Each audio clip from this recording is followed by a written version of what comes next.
the other YouTube videos that you have, Yeah. like the with Vincent Hu, that was like a week ago. Yep. Oh yeah, he also came back He from had quite experience. China. Yeah, and he has work experience in Amazon, LinkedIn, and Google. Yeah. Yeah, he's a typical like a student moving around. Yeah. The other YouTube videos that you have, Yes. Yeah. like the with Vincent Hu, that was like a week ago. That's good. Okay. 那个May， 你有没有忘记怎么讲广东话了？我听得明白，讲就是没人讲啦。啊，比较少现在。我是那个，我就说你们那些同学们在北美应该建立一个圈子，这个应该校友会啊那些应该搞一个。应该搞是应该搞。对。Okay, we have Judy. I think Judy is a mummy. Yeah. So welcome, Judy. Good morning. Yeah. It's very early. 好早啊，今日朝頭早9點，因為May 咧係喺美國嘅中部嘅位置，喺德州牧場，即係牛仔個地區係啦。那 May， 現在你那邊是幾點鐘啊？讓我們知道一下。7點。晚上7點啊，好。晚上7點。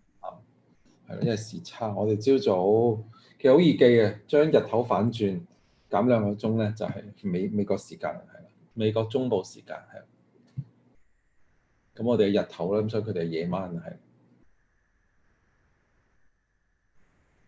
好啦，咁我哋咧個 promotion 咧都放咗上去 Facebook 啦，同埋 YouTube 啦，咁而家咧就可以準備啦。咁in the meantime 咧，睇下大家有冇睇過阿 May 嘅呢個 LinkedIn 啦 ，LinkedIn 應該都有個 page 有啲資料可以睇到係啦。不過佢咧要 log in， 我睇睇，我唔係好記得我個 log in 有 chat room 啊，見到啲朋友。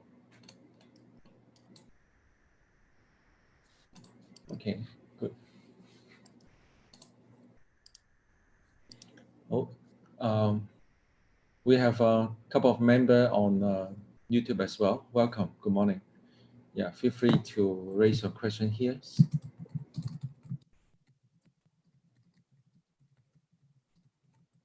好，搞掂。咁趁呢啲未開始時間咧，咁我哋可以做啲少少介紹啊，係啦，呢啲時間最好噶啦。咁So good morning, Tiffany. Yeah, good morning. Before we get started, I think it's a good time because we have around 5 minutes.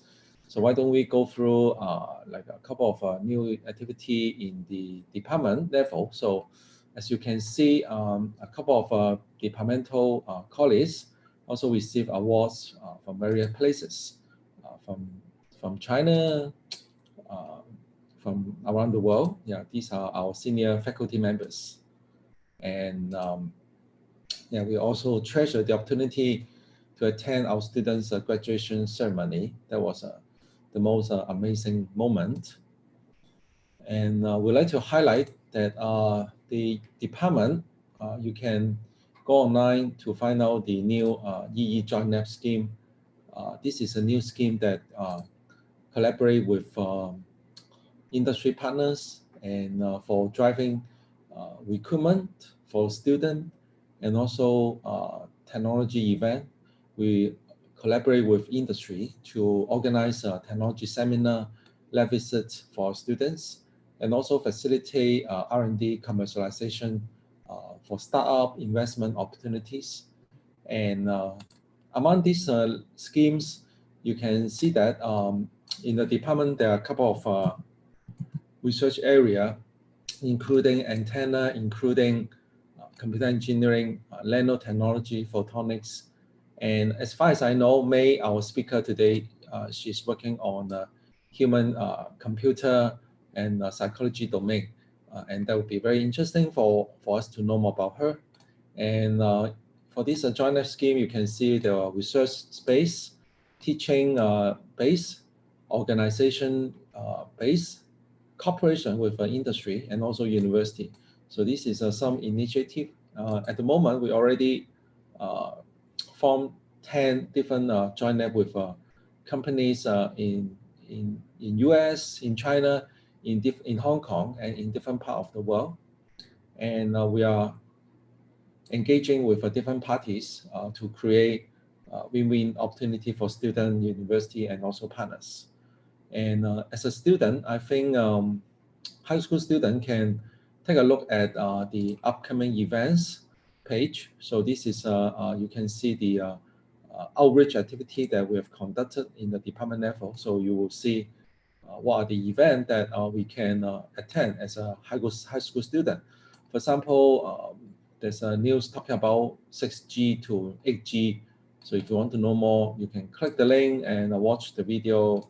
And there's a EE summer school that we provide like a training for students to know more about STEM education. So I can see the time is almost up. I think we are getting slowly to get started. Anyway, so please take a look at the department website. And I think every time when we have this kind of EE webinar, we're going to introduce more information to our audience so that you can know more about what are the opportunities. Yeah. Anyway, let me come back to the page. Yeah, there's so many opportunities. Like all the good things happen after I left CityU. Indeed, we are creating more and more opportunities for our students. Yeah, but we are very happy to see the alumni. You see alumni. So we have an alumni update and distinguished alumni award, and also like a gift back. And yeah, we hope to put all these important information like our sharing tonight today on the website later on. Yeah, we're working on that. All right, time's up. This is 9 a.m. Hong Kong time. This is 7 p.m. United States, Texas. Okay, so May is now with us from USA. So we're very happy that May Yao and outstanding CityU-EE department alumni who graduated 5 years before. And in the past 5 years, she's in United States from GeorgiaTech, working in Amazon and working in Apple. And currently, she already received her master degree, working on her PhD degree for a couple of years. And she has a very clear planning for her future. And we would like to know more about her journey so that our student in Hong Kong, as a parent, as a high school student, or even university student, would know and be better planned for the future. So I have a chance to supervise May when she was in City University of London. Okay, and at that time she was doing amazingly good work, publishing research paper. At that time, I remember she's a very extraordinary student. So I would like to know more about her recent journey. So without any further ado, so I'm going to stop my share, and then May can share your screen, please. Thank you, May. Can you enable the participant screen sharing? Yes, now should be okay. Thank you. Can you see the screen? Yes, no problem. Thank you. Okay, so here is an overview of my experience. I went to the City University in the year of 2012 and spent 4 years there. And I got my degree in information engineering. After that, I went to GeorgiaTech in the United States for my master's in computer science. After 2 years, I went to University of Texas at Austin. And I'm currently in a PhD program in the Department of Electrical and Computer Engineering. So let's start with CityU. So I actually watched the videos of the previous participants in the CityU-EE webinar, and I think I have the most interesting in the graduate life. then done. So you can see that like I have a lot of like experience, a lot of different activities here. So like from year 1 to year 3, I was in the CityU Taekwondo team. I think Dr. Ray didn't know that. Yeah, so I participate in the competitions like between many universities. And from year 2 to year 3, I serve as a CityU-EE ambassador, where I like really polish my leadership skills and learn how to organize activities. And in year 2 summer, I was in the Pembrokes Program. So Pembrokes Program, it's a summer program in the United Kingdom. It is organized by the University of Cambridge. So you can take courses there. It is a small group teaching, beautiful and inspiring academic setting. So basically, I went there and take 3 courses, and I transferred the course credits back to CityU. And after that, I did my exchange at University of Maryland, College Park, that's in USA. And okay, then after that semester, I went to City University London, as Dr. Rez mentioned, to do my research, and I published paper during my stay at City University London. And here is the paper. So yeah, so in my year 4 in the summer, that's after graduation. Hey, sorry to interrupt. Yeah. I think you can go a little bit deeper. So, for example, what's the paper about? I think you have an amazing, I think we have time. So let's you go a little bit slower so that we can enjoy and understand your nice achievement. Yeah. Thank you. For example, what's the paper about? So we can know more about. So I want to give an overview first. I got it. Thank you. Yeah, please go ahead. Sorry Yeah, to interrupt. So okay, let's talk about that paper first. So that opportunity was actually given by the CTU. So it's actually an internship, but like I actually did a research at the City University London in the summer at year 3. So I got this chance. My position was like a junior researcher. I was mentored by 2 professors at City University London. So the project was about speaker like recognition.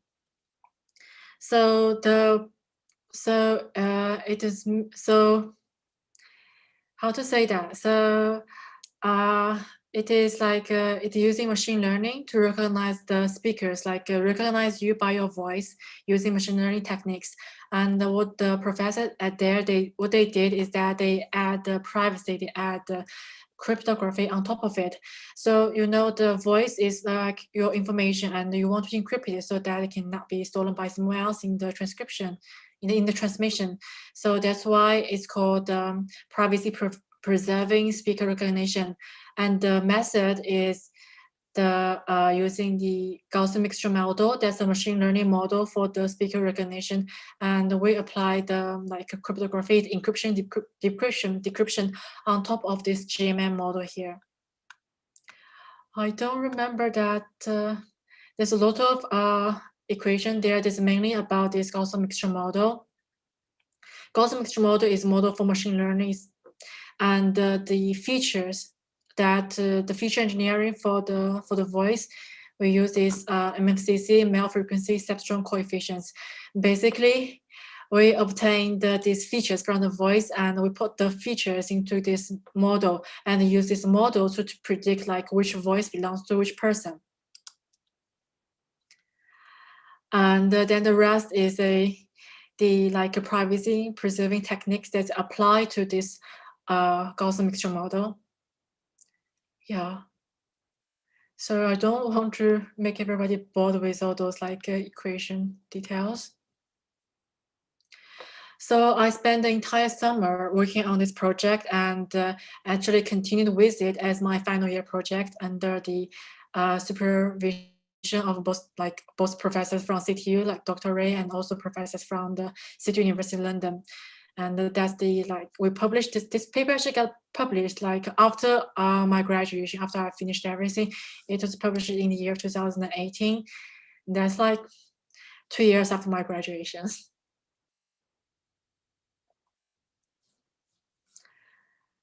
So yeah, the year 3.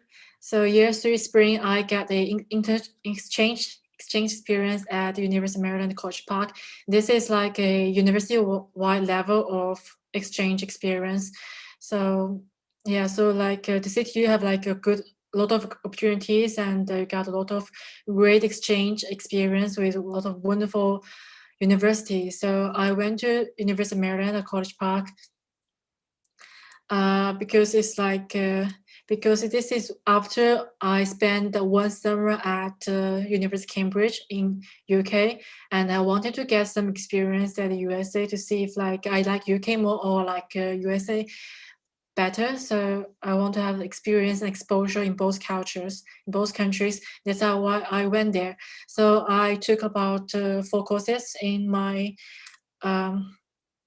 major domain, and I learned quite a lot. Also know that it's quite different. The UK and the US, they are quite different countries. Yeah, the college experience are different. So the UK gives you feeling like a very formal, like very traditional, like those feelings, but the US is like there's like more freedom, more free, those kind of atmosphere. And yeah, before that, I was in United Kingdom for the Pembrokes Program. Pembrokes Program, as I mentioned, it is a summer program. It is in the University of Cambridge, and all the students who were in this program are from like very good universities, like University of Harvard or Yale. So I went there and I took 3 courses in this summer, and because like I took too many engineering and STEM field courses, like mathematics engineering courses. So I was in UK. I took Shakespeare and literature courses. So just to get something different. What I realized that after that experience is that like I don't have a brain for the literature or for the other human or those courses. Like it's really I really try hard to read those Shakespeare or the plays that he wrote. It wasn't for me. That's what I learned. Yeah. So when I was in year 4 summer, I interned at our Hong Kong association. That was an opportunity that's given by Dr. Ray. So this is the first office work that I did, and I basically was collecting resources and collecting information for an exhibition. There's a very rewarding experience, in my opinion, because it's like, as I mentioned, it's like first office experience. I never have this experience before, and I finally know how it was like to work in an office, and I got a lot of help from people. Yes. Dr. Ray, do you have questions? Actually, not a question, but I think you can highlight your work in our Hong Kong Foundation. At that time, you were engaged with this InnoTech info, right? I think it's a 创科博览, yeah, in Chinese. It's a major like a science and technology event, and May is doing amazingly good work in preparing this important event. As a student, she is able to like connect with national innovation like projects, and I think this is quite an extraordinary experience, right? Yes, it is. Yeah, maybe you can share a bit more. What is your daily work there as a university student, final year student? I think that was the summer before you go to US, right? Yeah, it was summer, so I was supposed to like enjoy it, but like I got experience, and I was very happy about that. So so my daily job is about to gather information, to read information like about those very important like national level projects like the high-speed trains and those spaceship like China like spaceship, like those moon landing, those projects. So I got opportunity to really read through those projects and to figure out how how it went, and then to um, to paraphrase them in my own language, and so that people in exhibition can like to know all those projects, because I know them, like I can read those projects easily because I have a background in engineering.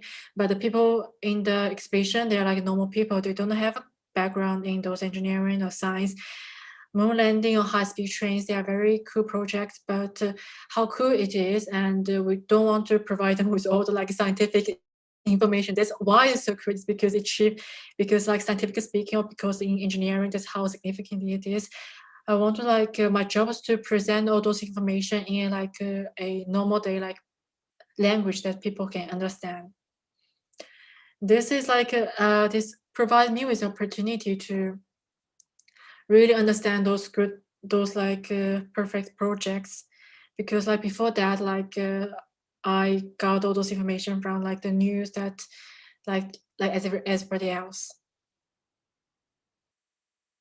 Right. You mentioned about like undergraduate training that empower you to understand this technology information.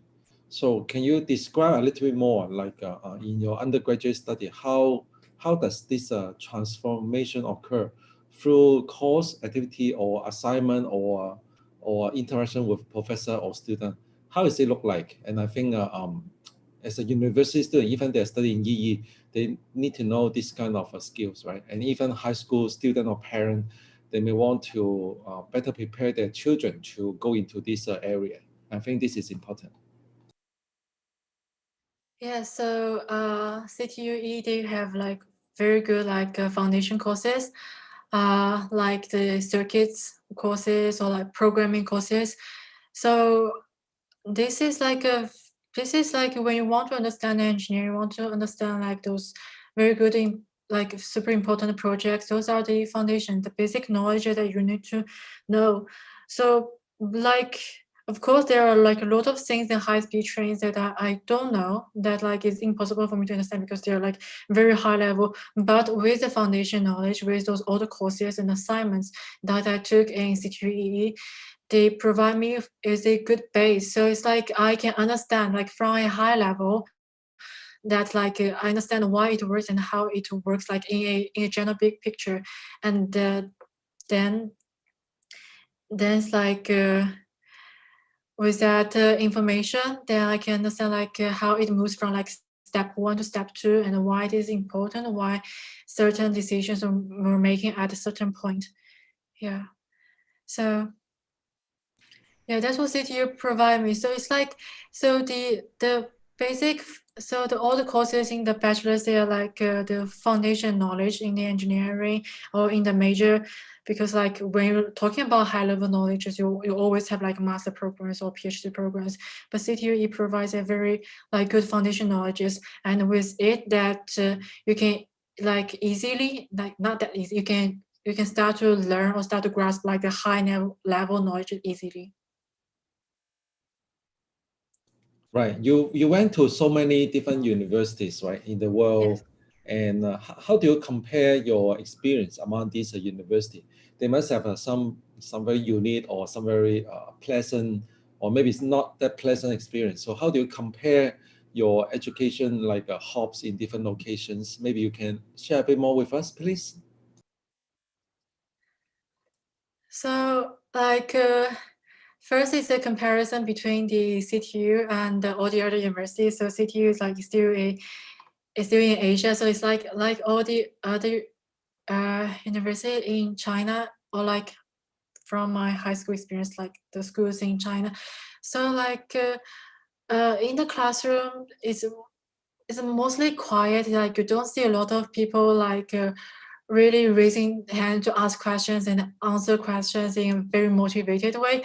But in the universities, like in Western countries, they really highlight experience that a very interactive experience that you need to raise your hand to ask questions, to answer questions. They usually debate in the classroom. So when I was in UK in the Pembrokes Program, I did my class in Shakespeare, and the class is not actually a class like when the teacher is standing there to teach knowledge is actually a debate, a discussion between the teacher and the students. Students will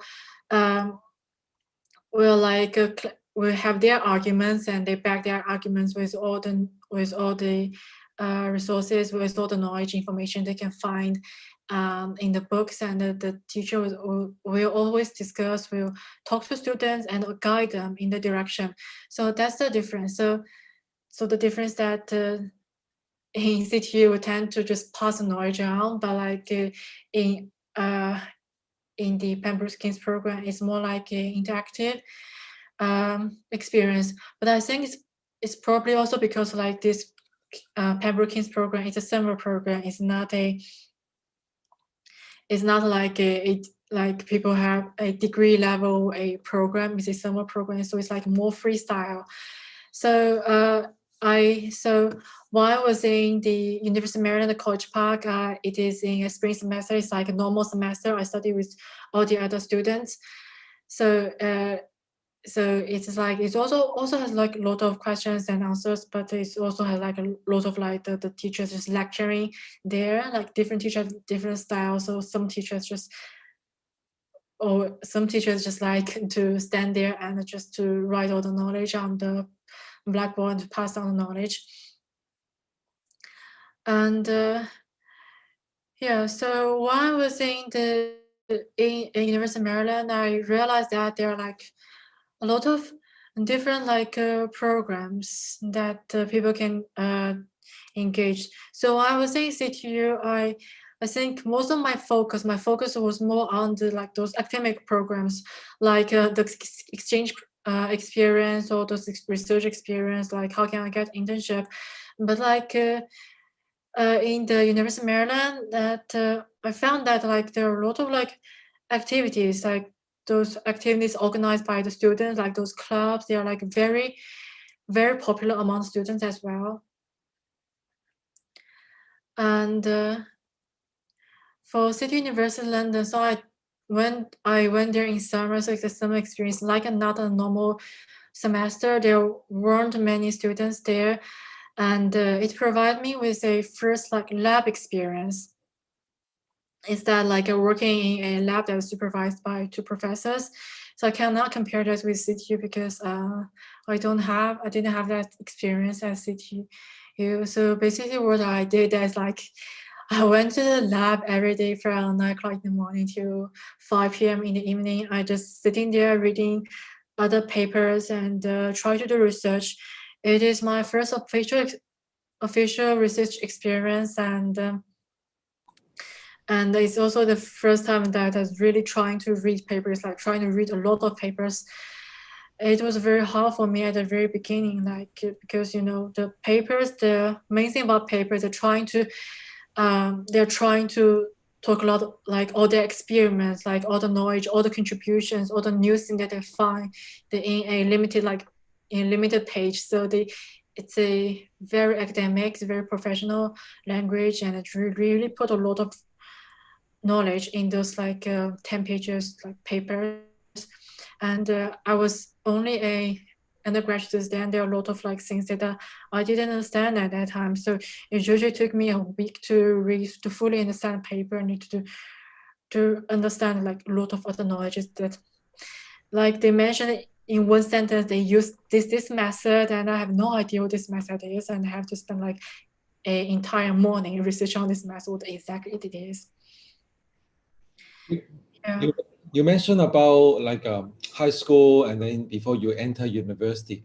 We are like mostly student or parent in Hong Kong. So tell us more about your like a high school education, please. For example, what kind of subject you study, and so some kind of information. I think it would be also useful for us to know. Yeah, thank you. Yeah.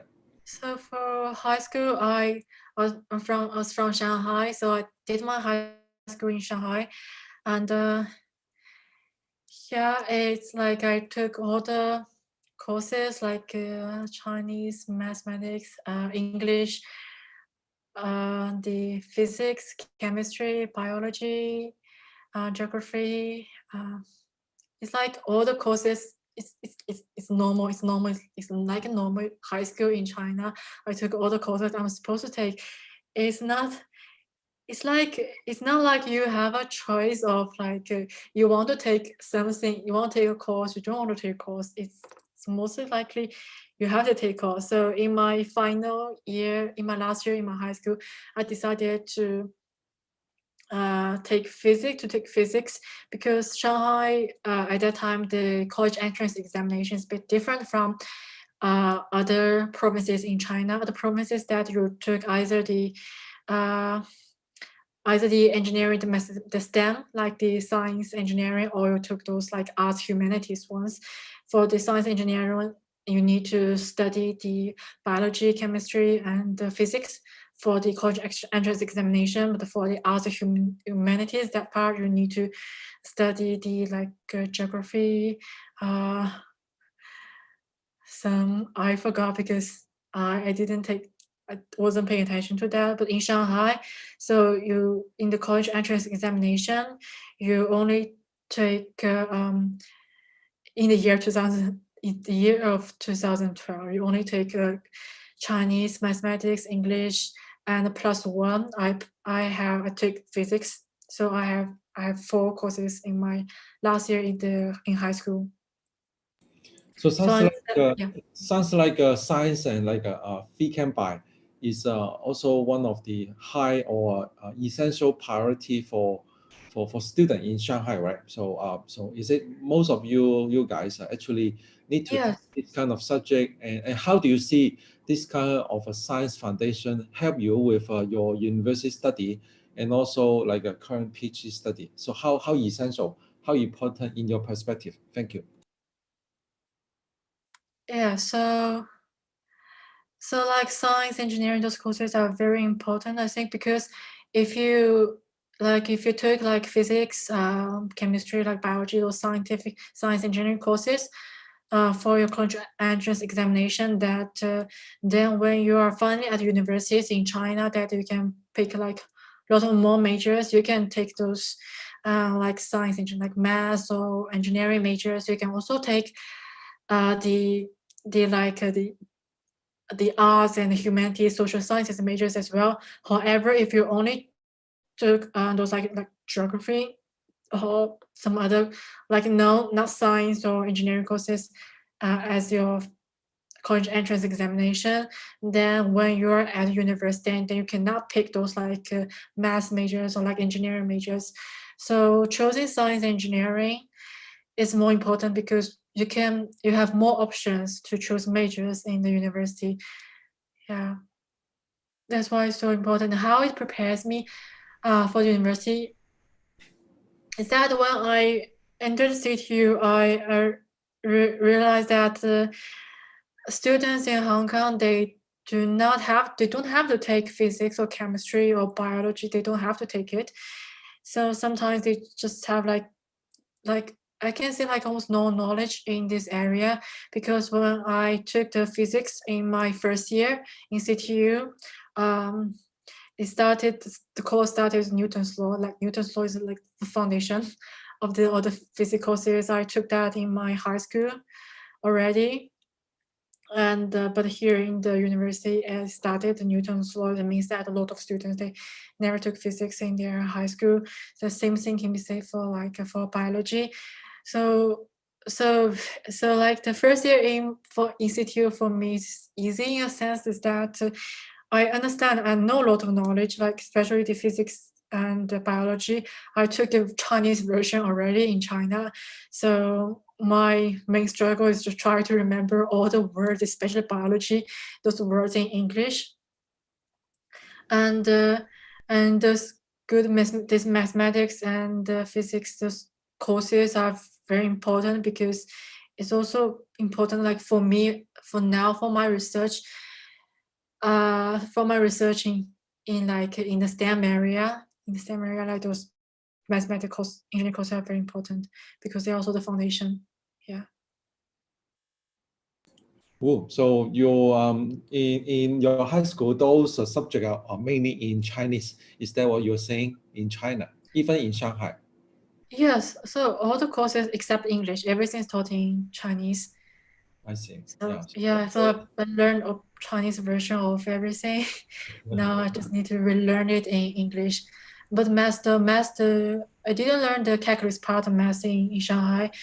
So the math course was new to me, but I know that in some other provinces in China that they taught calculus in their high school as well. So yeah, I guess for some mainland students, the year one was quite easy for them.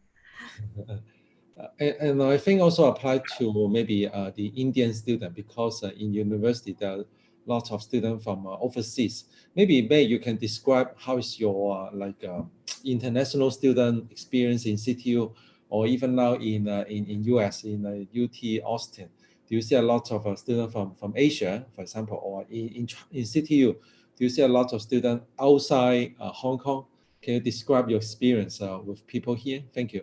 Yeah, so in CTU, I saw a lot of students, like mainly Indian students, as international students. So yeah, there are a lot of yeah. So yeah, I think I just more aware that like there are a lot of Indian students in the CTU campus, and in here in the United States, especially in the CS computer science or like ECE electrical and the computer engineering majors, there are many Chinese students and Indian students. So it's like it's East Asian looking students like Chinese, then Koreans, then I saw students from Taiwan and very few Japanese students. Then the rest is Indian students and I also saw Iranian students as well, and some students from um, some European countries as well. Right, right. I guess you still have some slide. Maybe you can finish it, and I keep on asking you question. I see the audience here. They are also preparing some question for you. Yeah, I have tons of question for you. Thank you, May. So yeah, okay. So what I learned is that okay, I have a misspelling here. It's like work hard. So first, I need to work hard. I got all those opportunities because like I have a high GPA. Otherwise, like you apply for those programs, they probably won't accept you. So work hard. That's the first. Maintain a high GPA. That's how you get all your opportunities. The second one is open to opportunities. You can see that like I'm very open to opportunities. I went to UK, US. I went to everywhere. I'm also have a taekwondo experience. I also serve as a CityU-EE ambassador. Um, there are also a lot of things that I didn't mention there. Like I did volunteer work like in the CTU empowerment project for 2 years, and um, I also like. There's like remember there's an internal website inside CTU that you can apply to the some like a CTU like job, CTU work, like you can apply to work with a professor, like some departments have some projects and then new student can apply there. I remember that like I did that twice. Once was that with a creative media professor, and the other time was a computer science lab. So I was like open to a lot of opportunities because for me that there's no such thing as a failure. There's only success or learning.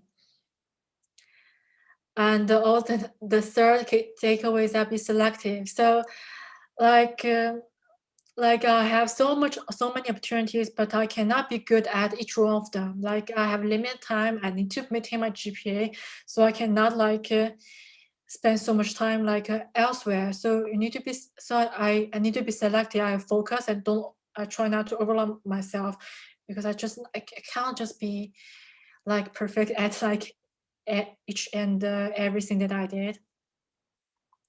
So after that, like I went to Georgia Tech. So I went to Georgia Tech. So I got into a program like in computer science. So program is Master of Science in Computer Science. And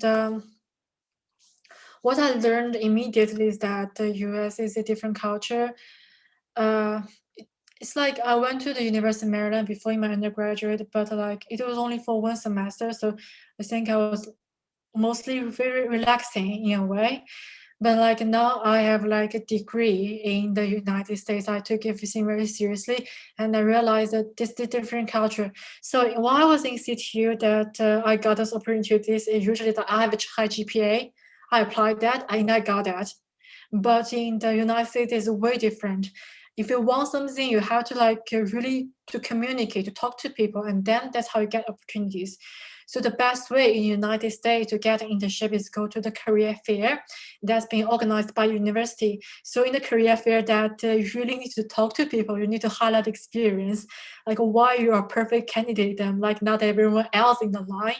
So you need to really promote yourself. That was different. So my first day at the career fair was total failure. I was just standing there. I don't know what to say. I don't know how to say it.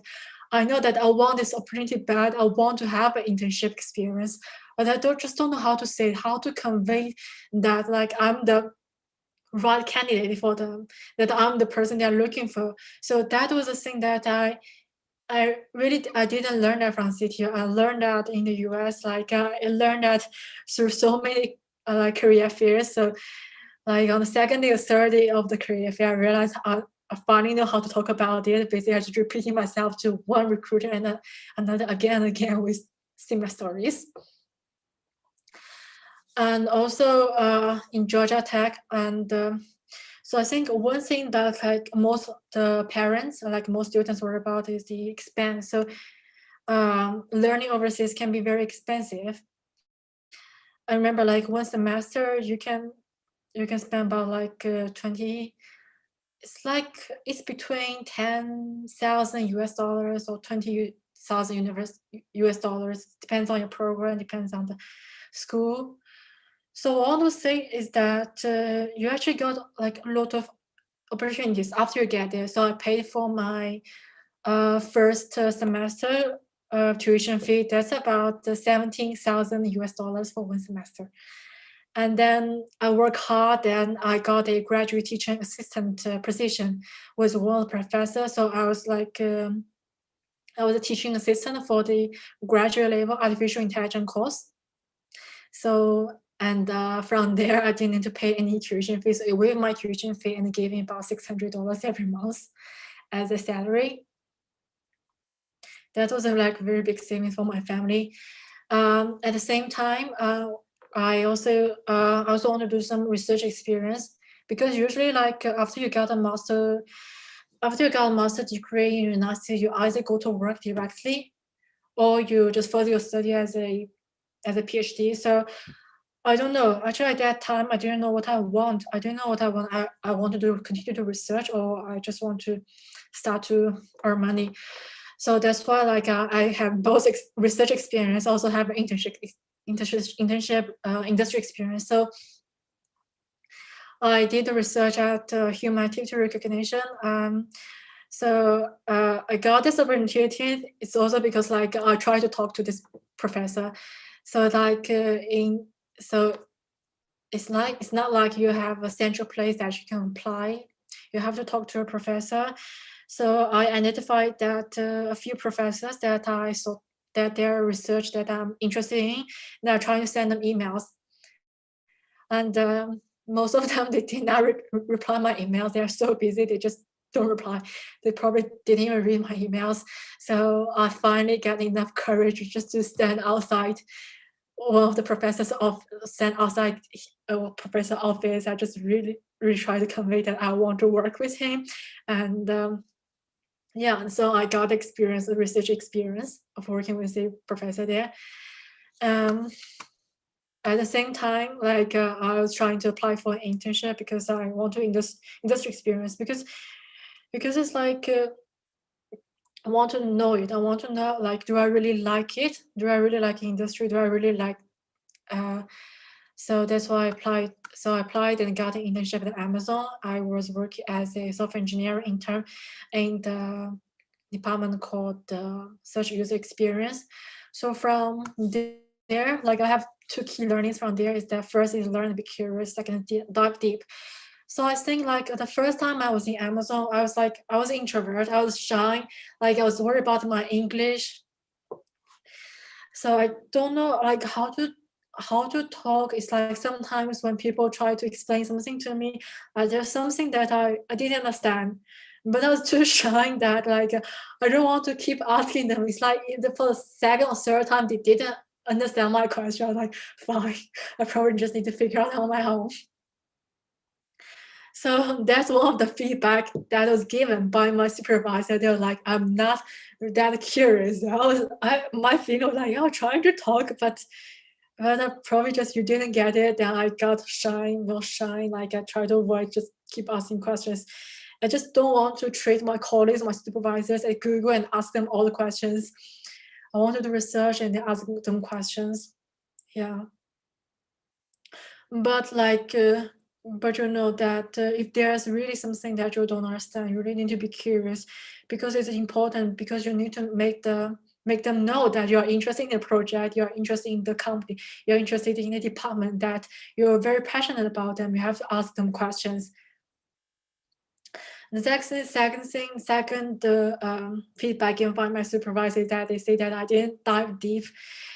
I think at that time is that, in Amazon, they have so many engineers, and of course, they have many engineers, and they have like a lot of engineers writing a lot of code already. So sometimes like if I have to dive deep, there's like a lot of layers.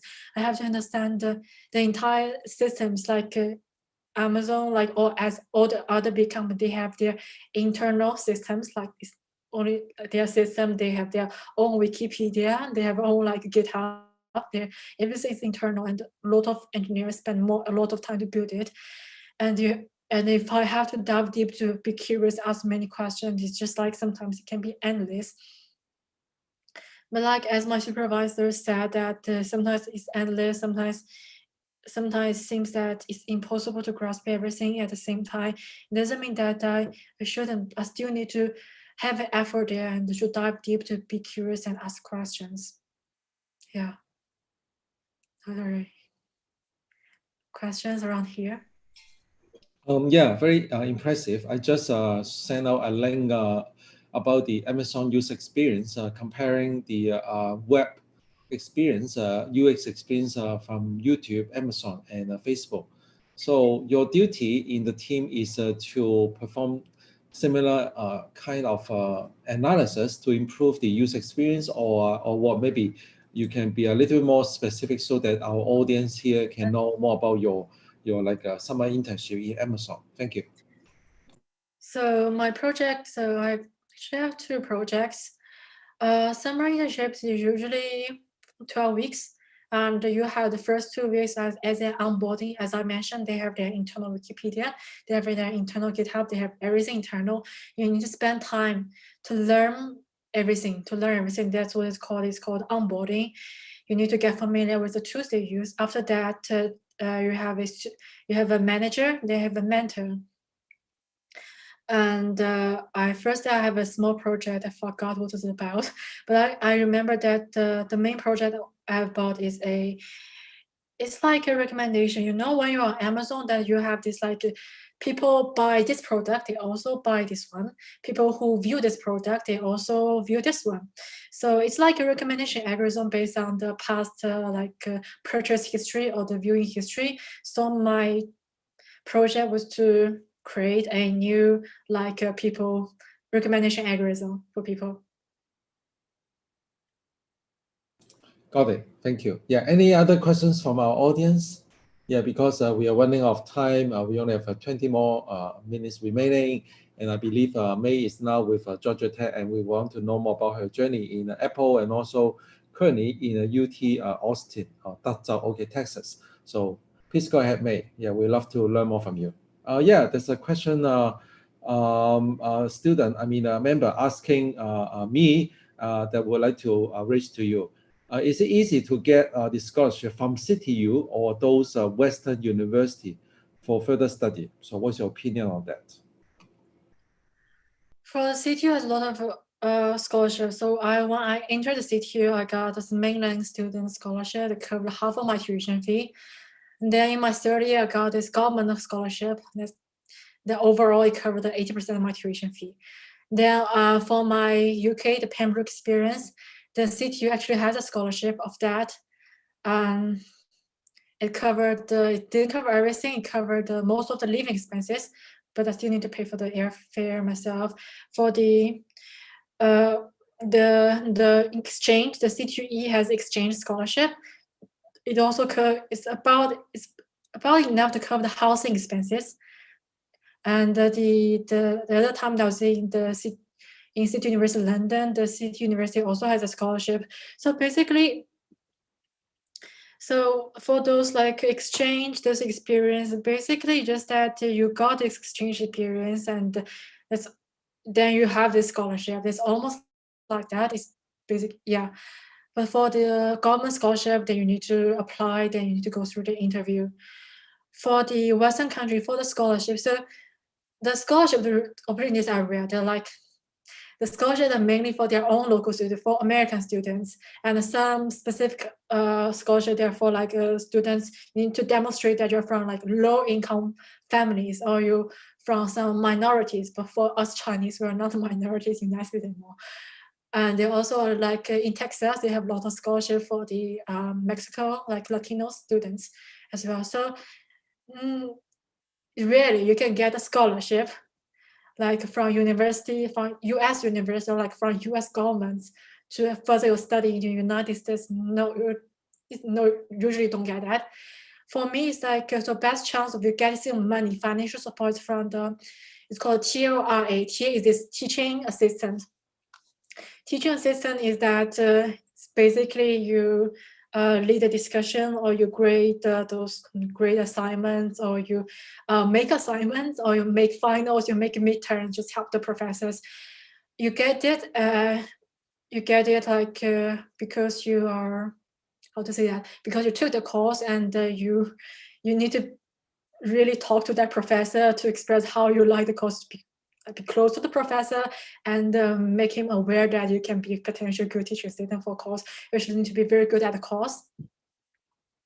But it doesn't always work. It's because the professor, they usually have their own PhD students. They want to have their own PhD students as the teaching assistant. So if you want to get it like get a TA-ship, so your best chance is for those like courses that like they're like looking for a lot of teaching assistants. Then if they are only like 20 students or 30 students in that class, they're only looking for 1 or 2 TAs, and usually the professor gave it to his own PhD students. You need to go to the large classes, then the class will probably have like 5 or 6 TAs. And also like GeorgiaTech, like I was lucky at that time because they have this online master program, so that you can get a master degree online, and they have like 1,000 students in the online class, and then in that artificial intelligence courses, we have 14 TAs. That's how I got my opportunity. The second thing is called the research assistant, it's called RA. That's like you work with a professor, really work with professor, and professor saying that he or she will want to support you, so he or she pays you to do the research in his lab. So to do this, you usually need to work for free with a professor for 1 semester or sometimes maybe 2 to get it. Dr. Ray, you are muted. Oh, yeah, thank you. I'm going to share a bit more on this TA and also RA salary so that student and also parent will have a better idea about how the student can go beyond like a current education in Hong Kong. Or we may have some student here, they want to go like further study in university in the United States. So I think these are all important information. Yeah, we have a question from Mr. Lau. He's a teacher in Hong Kong. Any suggestion for secondary school students in Hong Kong? What do you think they should prepare if they want to pursue in this field as a secondary school student and teacher perspective, in your opinion? Pursue the field, you mean to pursue the field of computer science, artificial engineering, yeah, this kind of STEM field, you feel like this is a very promising field. Do you agree that? And if yes, how can we better prepare that you will have a background in Shanghai, in Hong Kong, and you went to UK, and now you've been in Georgia, and now in Texas. So you've been moving around the world. What's your opinion in that particular like the technology domain? So how can we better prepare as a high school student? Thank you. high school student. So, well, that was like, I guess like students in Hong Kong, they have more freedom because you can choose courses to take, and basically in mainland, when I was a high school student, that I didn't have that many choices, like what I want to learn, like how to better prepare. Like college entrance examination is the thing over there that I have to conquer. So for now, like if you have time, extra time, that then let's see. So currently, if you want to further study in United States, if you want to find a job here, you need to focus on two majors. First one is computer science. Like the software engineering, that's the one that have the most job opportunities. It's easy to find job. The second one is the EE, that's like electrical computer engineering. So that's like focus on the hardware part. So those two majors are the easiest one to get job. Otherwise, if you learn some other, if you pursue some other majors, it's also it's likely to get job, but like it's not that easy. So if you really want to have a life, to have a job, further studies in the United States, to CS or EE is your best option. And how to prepare is that you need to know like what you like, right? So it's like, for me, it's like if I have to do something that I don't like work on it every day, that's going to kill me. So know things like in engineering, in CS or in EE, like what exactly do you want? Like do you enjoy to writing apps, or do you like writing web pages, or do you like me? I like to handle data. I like to find patterns in data. That's where my passion lies. That's what I feel happy about. So it'll be easier that you know like what you like, that will make your choices in the future easier. Another thing is that in CS or E that you need to the programming. The programming is very important. So if you want to get early start and just to participate in more like programming exercises. And I think for me, the best way to learn programming is to do small projects. You do not like learn how to program by reading just like the Python or like Java menu. Don't You only learn how to program is like when you have a project at hand and you want to achieve something, use this programming. Another thing is that if you're in the United States or in the Western countries, the language. So I think the Hong Kong really prepares my English well. I know that a lot of Chinese students from mainland China realize that they didn't understand what the teacher was talking about inside class.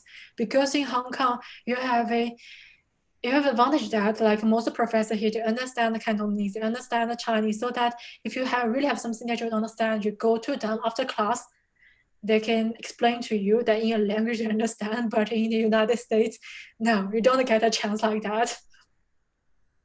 So like Hong Kong for me, it's just like it's a good option for me, is that I really have like a transition period for me to get used to learn everything English.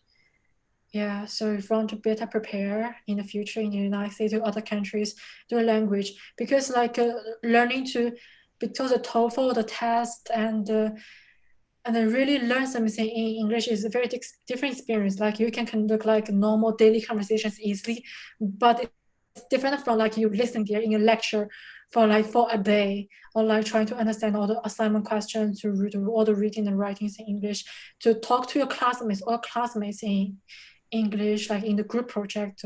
That's different. Very cool. Yeah, I have two important question for you. Yeah, just to take a short break here. First question is you mentioned that CS has the most job opportunity, and obviously now you are in like electrical and computer engineering department, and you will get your first degree in EE. And obviously, student or parent teacher may want to ask. So if in front of us we have a EE and CS, which way should we go? What's your opinion on that? And what are the differences in your opinion? That's my question for you. Thank you.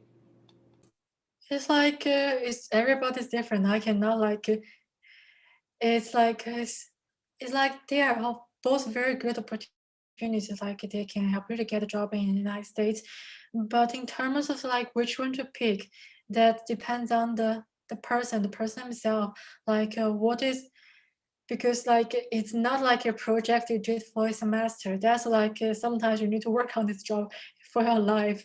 It's like at least you don't want to hate the same. It's like if you really hate CS, then why CS, right?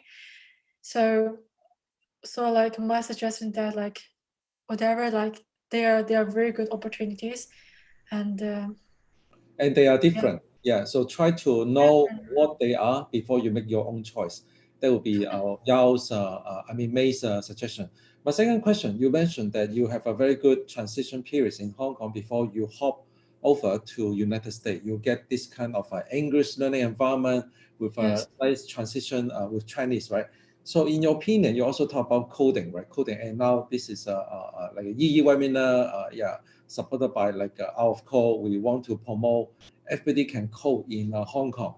This is a major mission. And it's a little bit far. It's not easy to achieve. But in your own opinion, that you can see in China, what is the portion of people? I mean, at least in the high school sector, how many of them, in your opinion, they actually know how to code from your experience? Maybe you can share a bit more with us so that we can know the like a global perspective, not just China, but also in US. So what do you see this kind of movement happening around the world? Thank you. So in China, it's actually different. It's different from region to region, city to city, high school to high school. So in my high school, we have a computer science class in my high school, and I learned the visual basics when I was in high school. In fact,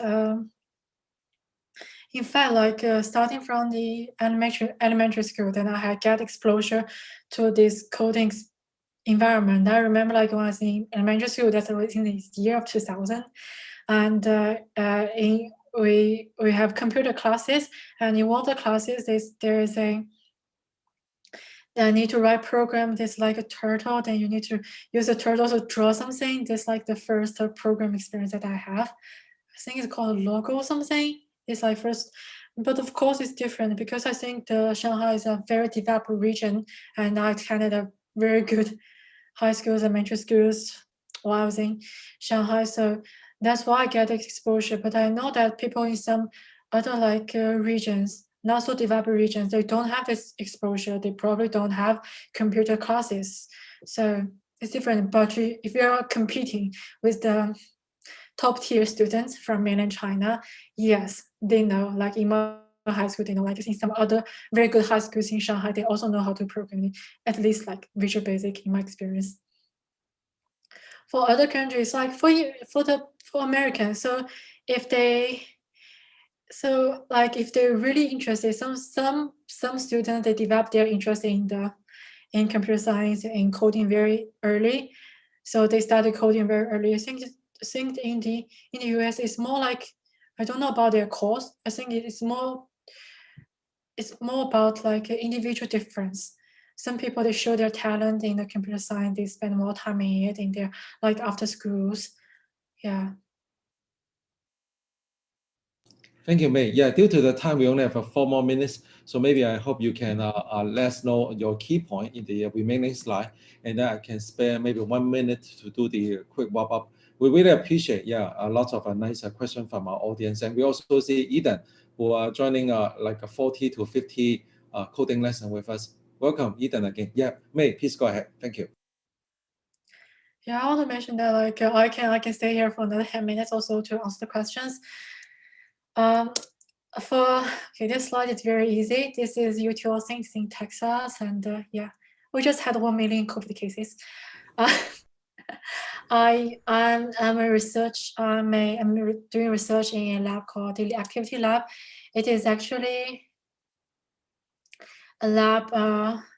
It is an interdisciplinary research lab that bridges computer science, engineering, dependent psychology to measure the behavior that for maternal and child mental health and well-being. So when my professor, she founded this lab, so we studied the transmission of the mental health crisis from the mother to the infant. So it's like when the mother is like suffering from those mental health crises, like after giving birth, we call it postpartum depression, then she's probably likely to ignore the cries. When the baby cries, she probably ignores that. She's less likely to hold the baby. So, and thus this like mental health crisis is transmitting from the mother to the infant. And this is very important area, of course. And usually those researches are done by the psychologists and using methods like direct observation or done in the hospitals.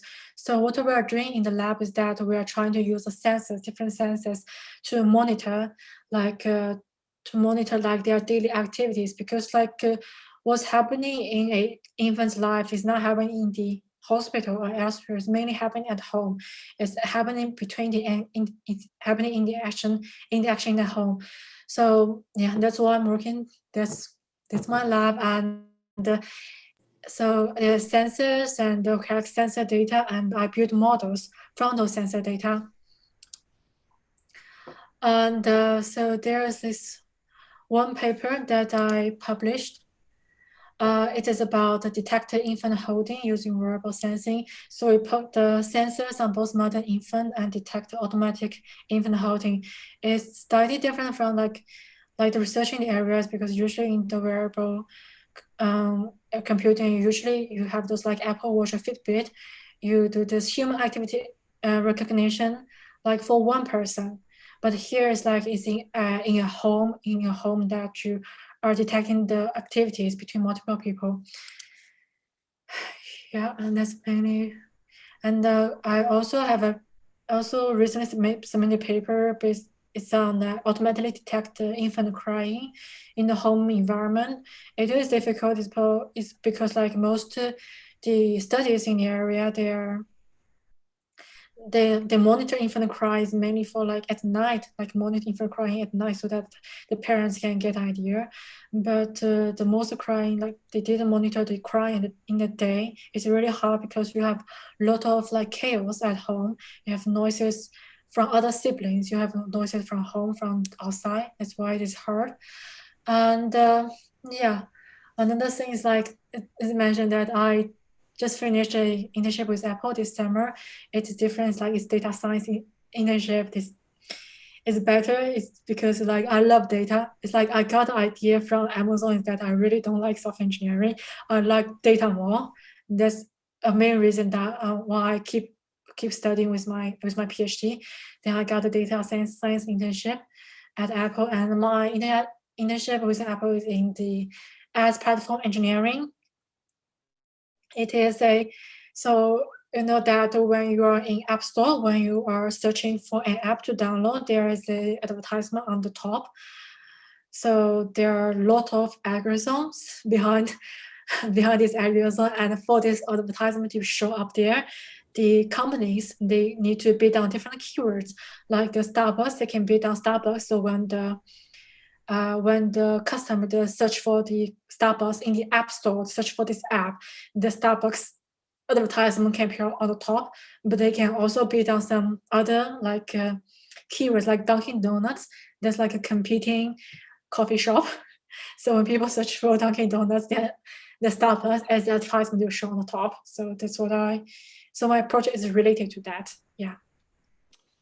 Thank you very much, May. Yeah, that was amazingly good sharing. I know we have members just join us, and most of the members who actually stay from the beginning until now. And let me share my screen here. And first of all, I would like all members here, if you enjoy May's sharing, please type OK or clap your hand so that we really let May know that we learn a lot from her. Yeah, she's doing her best as a EE graduate. Today, she shared her journey from high school, university in Hong Kong, and also in US and also in UK. And just a heads up, you can always go back online in our YouTube channel and can enjoy the whole video playback again with your friends or your classmates. Do not miss all this important sharing. And also coming up next, this coming Wednesday night, we have another high school teacher in Hong Kong. So you can choose to become a PhD student, or you can choose to become a STEM educator in Hong Kong, or even you can become other professional expertise in your future. The future is in your hand, so please start your journey and know what is available for you. And I learned that May is willing to stay behind maybe for 5 to 10 minutes. If any one of you have any further questions, please feel free to ask. Yeah, and also as mentioned earlier, today we don't have like a coding lesson today. So because we're going to take a break and then we're going to have the Python workshop later on. So feel free to ask your questions. Yeah. Thank you. I guess they are very excited about your sharing today. And since I believe May is like a Saturday evening now, so we shouldn't bother her for too long. And once again, we wish her continued success in her career in this kind of amazing research related to children. And I think these are all exciting area. So we hope that you all enjoy it and do not miss the upcoming event. Have a good Sunday, everybody. Bye bye, May. 谢谢你。 Bye. Thank you for this opportunity.